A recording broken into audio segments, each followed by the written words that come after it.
told by the animal that we're sent to them.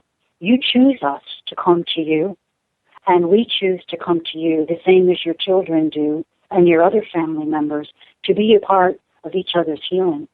And because the animals come here with unconditional love, you can lock your dog in the closet all day, and when you let him out, he's just going to jump all over you and hug you and kiss you. I don't think your other family member would respond in that way.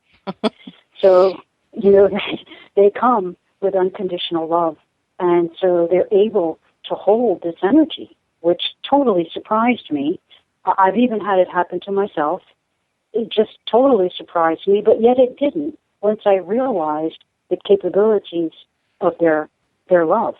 And so I would then work with the animal, but also the person, and since they were living with them, and found out that when the person started to take care of themselves, the animal also healed.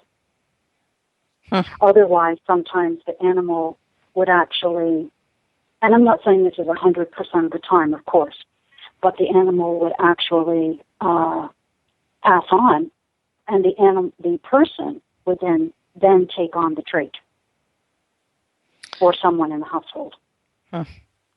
That just totally baffled me.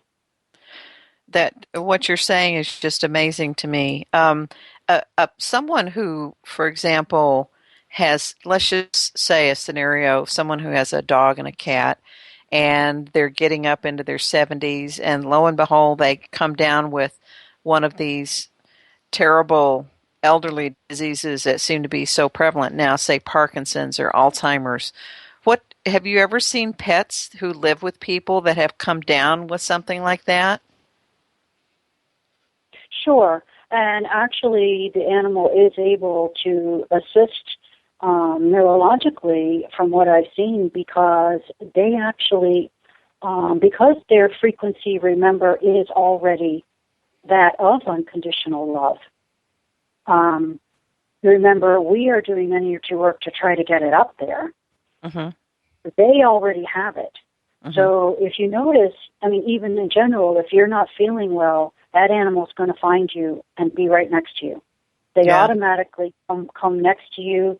There are animals now that alert their owners when the person is going to have an epileptic fit. Right. There are animals now, they're healers. And like I said, in all areas of this world, we just didn't pay attention. And now we are, to realize, that all of these animals they speak to us continuously. Yes, they come here telepathically, but I believe we do too, if that wasn't turned off, in a sense, because we have, the voice that we do. So the animals, they speak to us continuously, especially the ones the cats and dogs that we've chosen to live with us. But they all do, if we pay attention to, when we walk outdoors or whatever. They're always all there speaking to us. But especially, Parkinson's is powerful neurologically, and I would imagine that they help to calm that energy.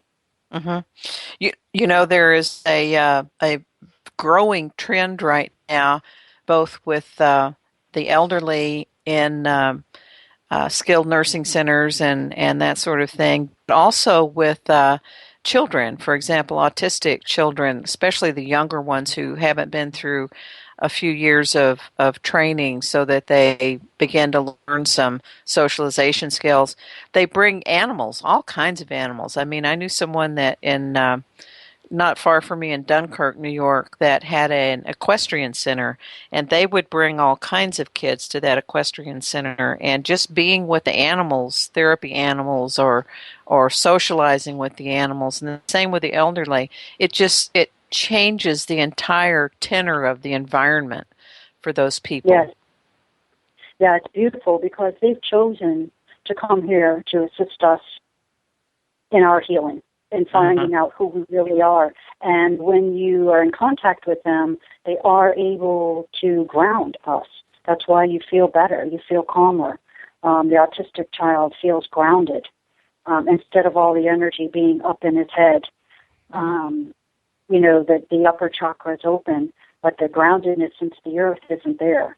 So the animal has the ability to ground them, to make them feel whole. Yeah. Amazing. What obviously dogs and cats, but what other animals have you worked on that would be really unusual? Any lizards or birds? Birds. Birds, as I came to Florida, I had the opportunity to work for a period of time at the Suncoast Seabird Sanctuary, doing healing work there with some of the birds, and was able, the ones that I worked with, specifically a crow, and some of the big gray egret, not an egret, I forget what you call the large Cranes? gray herring, the blue herring. Gray heron. And, I was there and had the opportunity to work with these animals, and I can tell you within a short amount of time, especially, I saw that crow specifically was able within 3 days to walk. He couldn't walk. Wow. Birds, just because they're here, there's so many of them. I worked with the birds. I can't say that I've really worked, with lizards, although, I see them, but daily, or every once in a while, I'm called to look outside by an animal, a bird, or a plant, or a flower. Butterflies. I have had an opportunity to work on a butterfly where, you would just hold it, and within an amount of time, it was able. I'm not sure what's wrong with it, why it couldn't fly, but it was able, to fly. Being as close to each one is different. Yeah. Being as close to the coast as you are, how about dolphins? Have you been around any of them?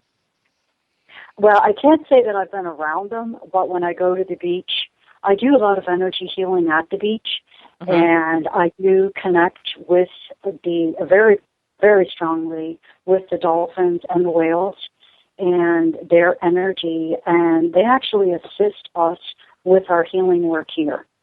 I think most people feel that, especially people that love dolphins. They assist with the healing. They're a part of a higher nature, I guess you could say, a higher intelligence, and in their own way are here to support and heal the grid, the healing of the earth and the oceans. That's very interesting. Oh, you mentioned the grid. I am almost done with a book by, I think his name is Joseph Farrell, and it's about the grid all over the earth, the ley lines. Have you ever, can you tap into the energy and the ley lines, and does it feel different when you're right there on top of one as opposed to not on top of it?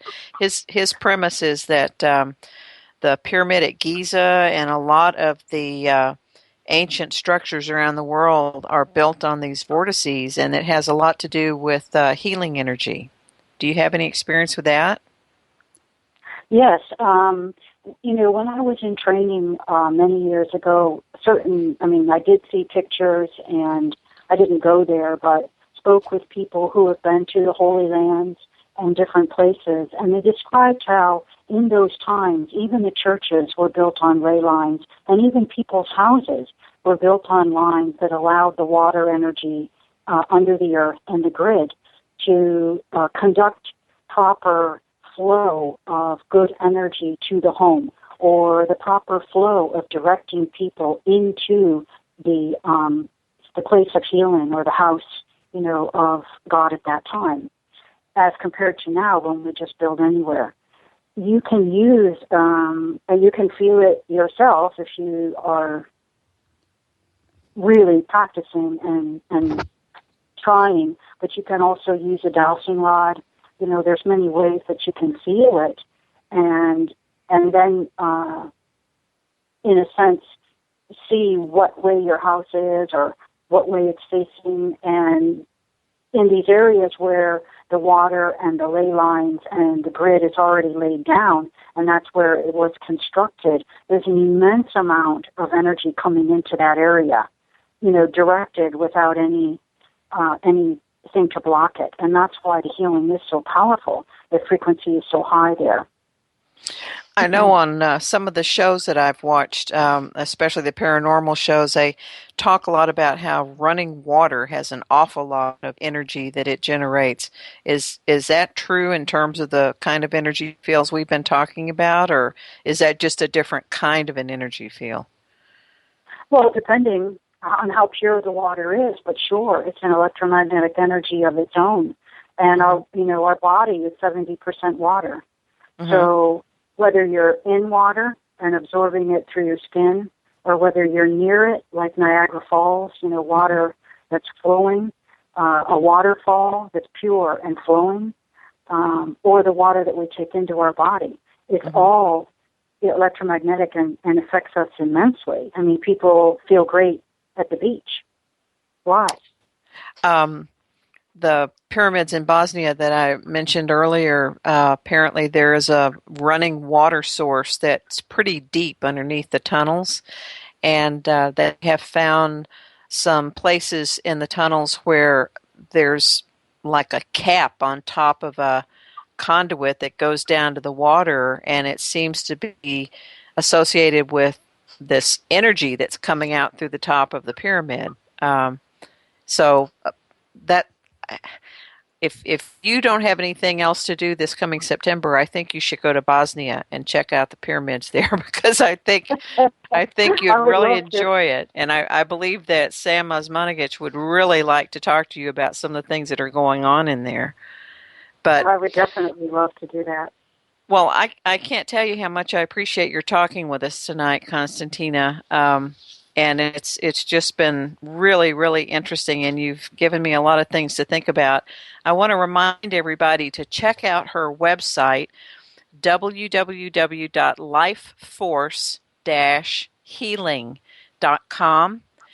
And she's also on Facebook. If you want to, you could probably find you on Facebook by just putting in Constantina, would you think?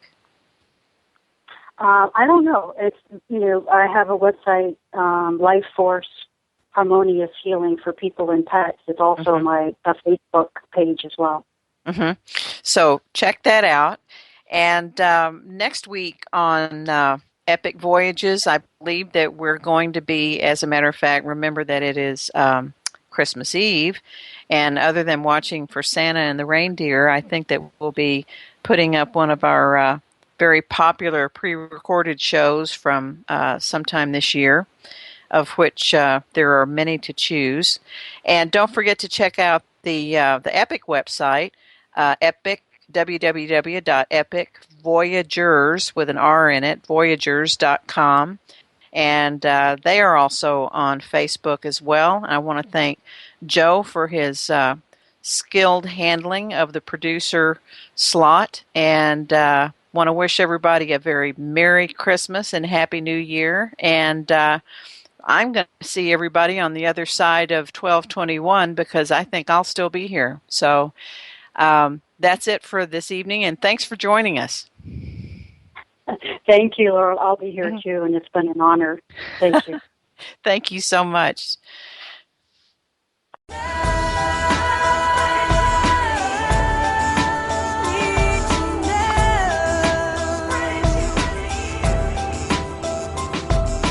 Thank you for being with us tonight. Please join us again next Monday evening for Extraordinary Phenomena Investigations Council's Epic Voyages. I'm Roger Peacock for Epic. Until next time.